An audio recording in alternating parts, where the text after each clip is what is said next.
இன்றைக்கி எங்கள் வீட்டில் என்ன ஸ்பெஷல்னா, ஸ்பெஷல் இதுதான். இது வந்து தக்காளி ரசம். இது வந்து பார்த்திங்கன்னா சைவ இறைச்சி, அதாவது இந்த மீன் மேக்கரில் செய்வாங்களே அந்த சைவ இறைச்சி. அப்புறம் வந்து பீன்ஸு தோப்பு இதெல்லாம் போட்டு ஒரு சின்னதாக ஒரு பொரியல்.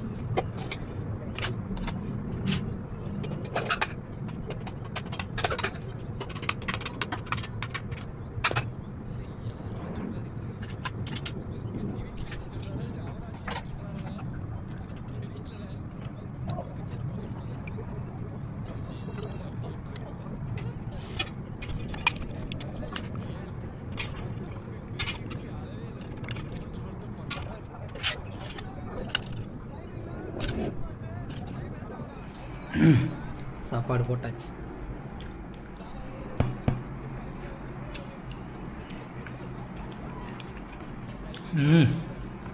சூப்பராக இருக்குது.